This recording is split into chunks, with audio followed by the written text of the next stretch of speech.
everybody, welcome back to Better Ales and Lagers.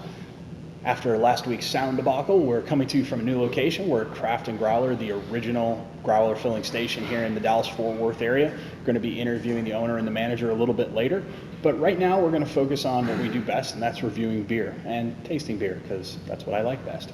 So today we're starting off with the collective Biere De Garde. I really dig the Biere De Garde style because it's from one of those places that you don't connect with beer. You know, you think beer, you think Germany, Ireland, UK, United States. You don't go France. So everybody associates France with wine and various spirits, but not so much with beer. So the Biere De Garde is closely related to other farmhouse styles like the Saison. It's going to be a little bit maltier than the Saison though. And this one is from Collective Brewing Project here in the Dallas-Fort Worth area. Actually, all of our beers today are going to be from Dallas-Fort Worth beers. And this one is brewed with rosemary and juniper berries. So this is going to be very interesting. I'm very much looking forward to this one.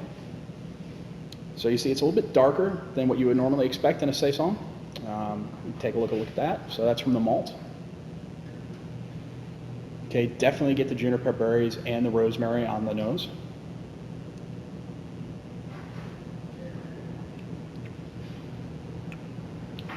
So I got the juniper, or I should say, I got the rosemary more up front, and the juniper berries kind of really finish it off. Gives it a really interesting flavor, as juniper berries are one of the main ingredients in gin. So that's kind of nifty. I really quite like that a lot. I like Biere De Gardes anyway. Like I said, they're a maltier Saison, so they're a little bit heftier, they're a little bit more on the mouthfeel, a little bit heavier. But that's really quite a nice beer, well done, Collective Brewing. So next we're going to move to Lakewood. Now this is going to be a Berliner Weiss. Now, I've reviewed Berliner Weisses before. I reviewed the Raspberry Jam from Tall Grass. This is from Lakewood Brewing in Garland, Texas. And this is called the Artsy Tartsy. It's a Berliner Weiss with peaches, and it's a really good beer. I've had it before. In fact, it's one of the only beers I've ever given a 5.0 on Untappd to. I think I've only done that out of the 500 beers I've had on Untappd. I think I've only given out about 4 or 5 different 5.0s. So, as I talked about last time, Berliner Weiss was dubbed the Champagne of the North by Napoleon's troops. And as you can see, it's going to be very light. It's very effervescent, where it got its champagne moniker. It's going to be slightly tart. So, this is less tart than most Berliner Weisses because of the peach influence. The fresh peach really gives it a nice slight sweetness to it to mellow out the tartness from the Berliner Weiss. It's still very effervescent like you'd expect, and it just goes down really easy because of the balance that between the sweet and the tart. As I said, one of my favorite beers that I've had this year, gave it a 5.0. Would recommend it to anybody if you're in the Dallas area and you like sour beers. I can't recommend it enough. So really, really good beer. Well done, Lakewood. So I'm very excited about this next beer. The beer we have is from Pegasus City, and it's a Tex-Mex take on a German Schwarzbier. So where the name Pegasus City comes in is Dallas. If you come to Dallas, we've got Pegasus littered all over the place, and that's from the old Mobil Gas Company. So there's Pegasuses on top of buildings, and there's Pegasus everywhere. So Pegasus City kind of took that moniker and ran with it. And then they have a black mash Texas lager where they've used a Mexican yeast. So we got a little Tex-Mex Schwarzbier going on. And people would instantly think, wow, why are we doing a Tex-Mex German style? Well, there's a huge German influence in the Texas area, especially as you move a little bit further south. We have a lot of big German brewing influence throughout our craft beer industry here in the Lone Star State. So let's take a little sniff of this. So you can see if you're looking real close at that, it is going to be, it's not quite black. You call it a black lager, but it really isn't quite black. It's more of a really dark brown, ruby tints to it. Very pretty to look at, actually. So I get some nice roastness on it that I'd expect with a black lager.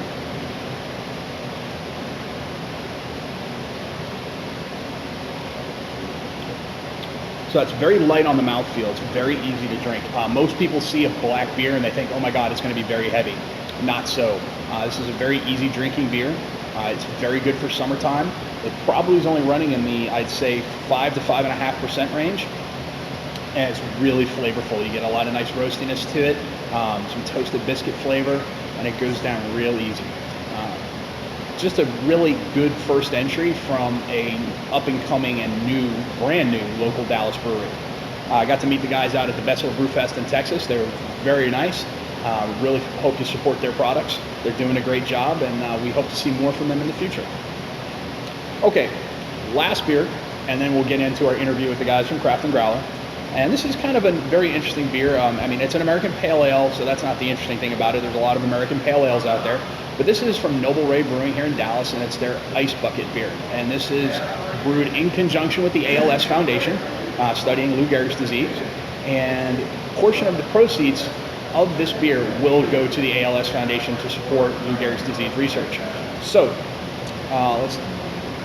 it's a little bit of a darker American Pale, but still a very nice color. Got some nice hop to it on the nose.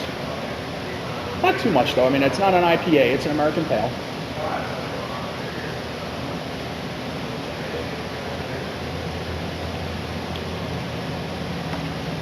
A bit piney. There's very light on the mouthfeel. Something else I can't place. I'm going to take some water here.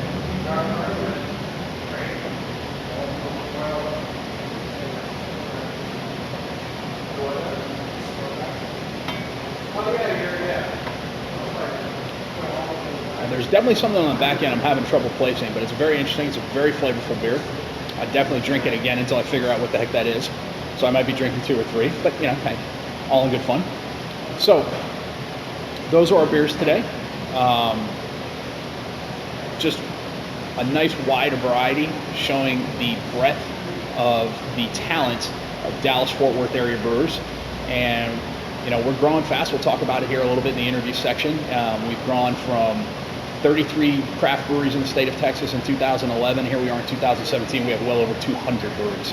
So thanks very much for watching this part. Stick around. We're going to bring in Todd and Robert from Craft and Growler. And we're going to have a nice little interview, talk about the state of craft beer in Texas, and also we're going to talk about the state of craft beer overall in the nation and some of the things that are going on that you should know about. So bear with us. We'll be right back. Okay guys, so we're with Robert, the manager, and Todd, the owner here at Craft and Growler. I want to talk a little bit about the state of craft beer in Texas, how they got into the craft beer industry, and just about craft beer in general. So, Robert, you've been here a while, right? Yes. So how long have you been with Craft and Growler now? So I started here in August of last year, so Okay. 2016. So Okay. almost a full year now. And what got you into craft beer? Honestly, just the basic love for craft beer in general. Seeing how Texas has progressed along with the national scene, really seeing how that's blown up the industry, particularly here in North Texas, and all the breweries that have opened up and everything of that nature. So love of craft beer, love of the growth of the industry, you know, and then growler bars, you know, beer bars, you know, that are, I think, leading the way in a lot of how people get their beer, how they discover beer, and how they become, you know, individuals that like beer. So that's... So along those lines, what was your first love in craft beer? What's the first craft beer you had that just made you say, oh, okay, this is what I've been missing? It was a beer from England, from Witchford Brewery, called the Hobgoblin, and it was a friend of mine from New England that introduced that to me. That's fantastic, because I've had Hobgoblin many times. That is a great beer. So, okay, fantastic. So Todd, how'd you get into craft beer? Well, I was actually in consulting for many years, and I decided I wanted to do something different. So I didn't actually start looking at this, but I was looking at many businesses, and I was like, well, this will be fun. And then I investigated Craft and Growler deeply, and it's one of the best ran businesses I've ever reviewed. So I kind of jumped in with both feet. I don't know if I've been a craft beer specialist, you know, in the past. I know what a good beer is and isn't, but I'm getting there thanks to Robert, Kane, and Alan, and Sure. And Nick, and all of our employees that work here are real beer specialists. So I'm getting there, but I know a good one, and I love the beers we're carrying now. We have a great board up there. So same question I gave to Robert. What was the first beer that you tried that wasn't, Boy, I was an thinking American about macro that. lager? I was thinking about that. You know, I almost have to go to a recent memory because I don't know what my first one would have been. It would have probably been Minnesota Surly, one of the Surlys. I like theirs. You know, I started drinking Freaky Deaky OHB quite a bit. So I did like the Belgian style, but now I'm kind of an IPA guy maybe first, especially New England. So you like But the I like them citrusy all. ones. Yeah. I like them all. I love the big stouts with, lots of flavors, so Sure. love them all. But yeah, it was probably here locally is OHB Freaky Deaky of recent memory. Okay. Surly in Minnesota, because I'm from Minnesota originally. All right. So we've got a lot of things going on, and especially in Texas with, there's, for people who don't know, there's 3 different entities in Texas when it comes to selling beer. You've got your actual brewers, you've got the distributors, and you've got the big brewers. So, and then of course you've got the actual places that sell it, whether it's a liquor store, growler shop like this, or just a regular bar. So there's a lot of lobbying going on, and one of the most recent laws that just got passed, among many that have either tried to and failed, excuse me, or have gotten passed and then been defeated by law, thanks to folks like Mike Petticola, Steve Bellum, folks over, ironically, the folks over at Revolver who then sold to Miller. But so recently we just had one where breweries now are going, if they get over a certain point, they're going to have to sell their beer to the distributor to then buy it back at retail, and then beer never leaves their brewery. It's just a paper transaction just to give the distributors money for doing absolutely no work at all. And I just want to know how, or what your guys' opinions on about how this is even getting through our legislature. I mean, obviously it's lobbyists, but I mean, how can they look at it and think this is good for Texas business? That's a difficult one there. All in all, I mean, that's going to limit growth, and I think that's the bottom line with a lot of these breweries, and where they see themselves going forward. And then all the people that are coming up, creating businesses, making great beer in Texas. I wish I knew where that support's coming from, because as a consumer for craft beer and Texas craft beer, I don't know anyone that supports those types of those bills that are being brought in. I don't understand how they are getting the support they have, when everybody seems to be opposed to it. So I definitely think that the voice has gotten louder among the breweries and the associations as far as trying to raise that awareness for the basic industry, that to kind of tamp down on anything that's going to hurt them or limit their growth and the opportunities.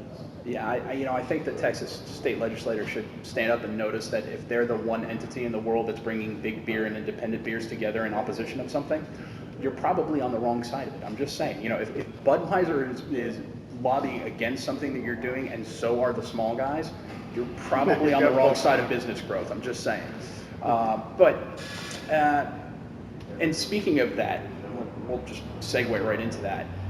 Recently, the Brewers Association just announced an independent craft beer label to put on your bottles, cans, whatever, for any brewery that it makes less than 6 million barrels a year and is less than 25% owned by another entity. So what is your opinion? Do you guys think that's a good thing? Do you think it needs refinement?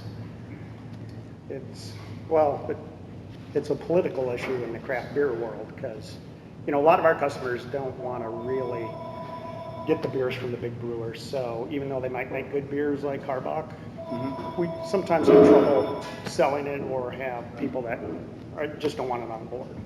So that's a tough political thing. Karbach still makes great beer. Sure. There's no doubt about that. But there's something about craft beer, and that's what we want to do here, right? And represent craft beer in Texas and national where it makes sense. So I don't know where my opinion on it. It's okay. Everybody's going to have their own strong opinion about that. So I'm okay with it, whatever way it goes. It's really an individual thing, if how important the craft is versus not. Sure. It seems to be somewhat of a badge of honor, in the sense of people standing behind their product, so even a small label, I'd have to say I do support that, that they can just separate themselves, and show that they're kind of banded together, and yeah, just like you said, there definitely is going to be some refinement, on what constitutes that and how they categorize that, because you're going to deal with a brewery that's super small batch and one that's actually pumping out, larger brewery in the state of Texas, so I know they don't operate the same, but I think their basic principles and philosophy for creating great beer are like-minded. So even, just having that little tag, may be something that, like I said, just this is a badge of honor for the pride they have in their craft. Okay. And now, have you both gotten a chance to see AB InBev's high-end line response to that? I have not. You have not? Okay. So they came out with a video, and they got guys from Four Peaks, Wicked Weed, Goose Island, and they all got together, and to me it was a very over-the-top reaction. To quote Shakespeare, the lady doth protest too much. And it was, they came out and they said, first of all, they said something to me which was just patently ridiculous. They said, well, we need to band together because it's the wine and spirits industry that's coming for us. Really? The wine industry, which has been receding for how many years now? And the spirits industry, because there are so many craft beer drinkers that go out and pound a fifth of Jack. So, to me that was just so over the top. And then the other thing they came out and said was, I don't need, I think it was the guy from Four Peaks, I could be wrong on that, he says, I don't need the Brewers Association to tell me what good beer is. And my first reaction to that was, well, good. I'm glad you don't. You're a brewer. If you did, I wouldn't want to buy your beer. Second of all, guess what? None of us do either, because we are fully capable of deciding what's in the bottle is good for us or not. And that's not even what the Brewers Association, to me, is doing. They're simply allowing us to make an informed decision with our money of whether or not we're giving our money to a small business or a mega corporation that's headquartered, in this case, in Belgium. Now, my thoughts on the matter were, look, if you want to buy Carbach or Wicked Weed or Goose Island or even Ballast Point, which is bought out by Constellation Brands, Corona, or Lagunitas, which got bought out by Heineken, that's fine, because as you said, they still make great beer. Nobody is disputing that, not in the slightest. They all have great beers. They all have beers that I love to death, especially Ballast Point. And they tug on my heartstrings because all their beers are named after something nautical, and I'm a sailor. So, I'm still going to have them from time to time, but the whole idea, and I'm not going to be the one that's going to condemn somebody for, selling out, because some of the money that's been thrown at these guys is just obscene. It's obscene. So what do you do if you're in their position? Yeah, if I'm in their position and a guy comes at me and says, here's $3 billion. Yeah, in the case of Lagunitas and Ballast Point, the check had 9 zeros to the left of the decimal point. That's not life-changing money. The children of your children's children are taken care of. This is generation-changing money. So, yeah, if somebody threw a check back at me that big, I would probably say, great, thanks very much, move across country, avoid the non-compete clause, open up a new brewery, and go, so... Yeah, so you can't blame somebody. No, and I don't, but I just thought, it was, I think the tone of the video was all wrong, and I just thought it was over the top, and it just came off as, wow, you guys are meat puppets just being forced to say whatever the, Anheuser-Busch wants you to say. It came off wrong altogether. But, so tell us a little bit, now, let's get away from that, and tell us a little bit about what's going to be going on here at Craft and Growler. I know you guys just installed digital pour after years of using the chalkboards. So what other new things are we looking at in 2017? Any big events you guys got coming up that people might want to come out and support? Yeah, we're really trying to focus on events right now, and I have a buddy of mine that's going to be focusing on that. So we're going to be looking to probably have a little bit more established events by the week. Maybe it's trivia. We're really trying to figure out, maybe it's music. So we're working on that. Right now, most of our events are beer releases and so forth. But we're hopefully get that situated real soon. I think the bigger changes here is we're going to get garage doors in here to get a little more inside-outside feel to it. I like that. Yeah, still trying to figure out do it here or there, but there's we're going to do that fairly soon. Getting a new bar top in there. We added a few more TVs. We don't want it to be a sports bar, and I'm not trying to change this brand because it's one of the best brands in Dallas. But we're just trying to add some things that people have wanted over time for them just to kind of hang out.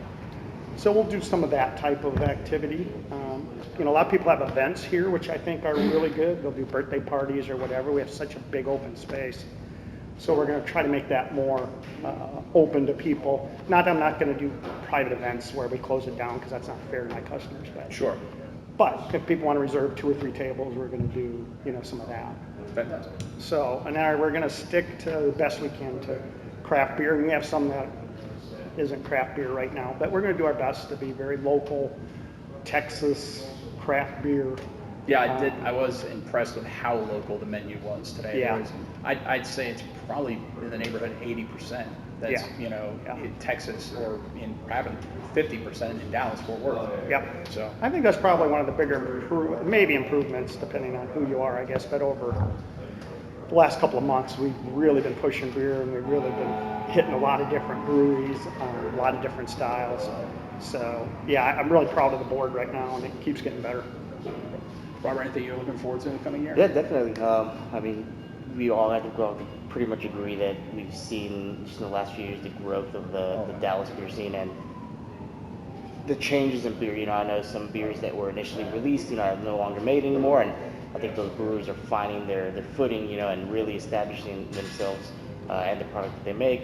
So having new releases, you know, having an established, you know, brewery that people say, hey, they make great beer, and then they're releasing new beers to the market, you know, that's exciting. So we want to have those beers for the customers, you know. It's great beer to share with people, you know, and then just bringing that in, you know, just having that rotation of great local beer.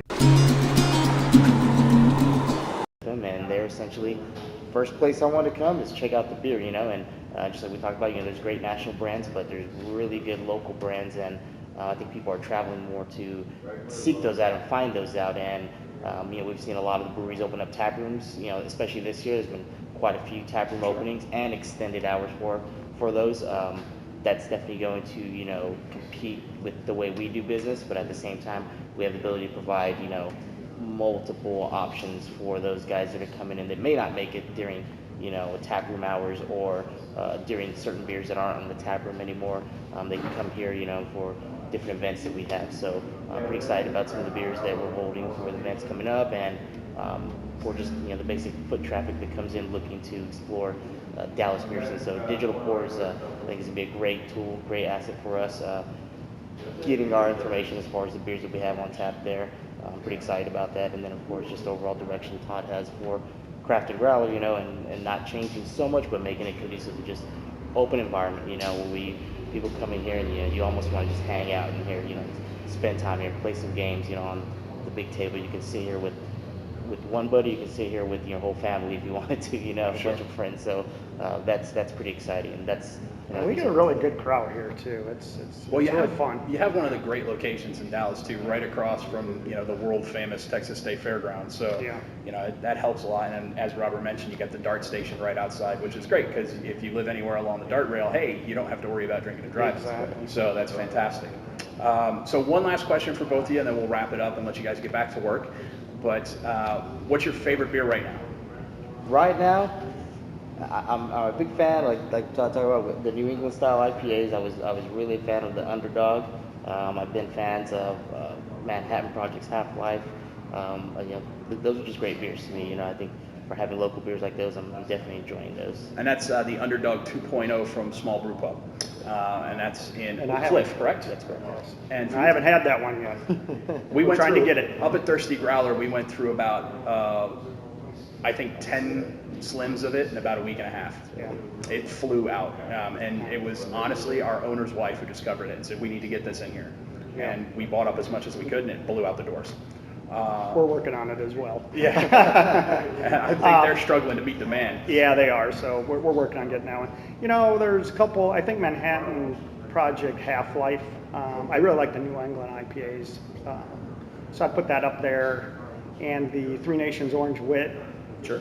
Actually, I just think that's a fun beer for summer. Well, So that's a couple of my favorite that are up there right now. Okay, well, actually, I lied to you. I'm gonna do one last question just because I've got the lightsaber mic out, and we are also with that nerd show. So, favorite Star Wars movie? Oh, geez. Probably Return of the Jedi. Okay. The original. All right, guys. Okay, from the Peanut Gallery. What kind of beer would Luke Skywalker be drinking in his exile on Act 2? So yeah, what's he been drinking while he's been sitting on that island? While he was sitting on that island. Okay. him as an actor. He was probably hammering down some sit down, you know, that'll set you in place for a good while, you know, and that's still definitely a go-to. So I could definitely see him going a little too hard on that. And The sit down or I'll sit you down from Petticoats.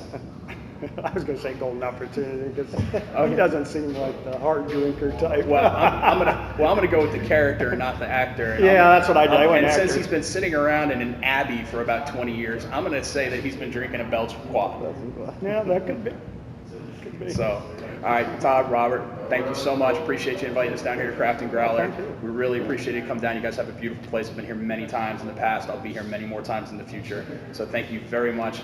Have a great day. Best of luck for the rest of the year. And Todd, congratulations on buying the new business. Thank you. Appreciate So, it. everybody, thank you so much for watching. Check us out next time on Better Ales and Lagers. Have a good one. Drink more beer.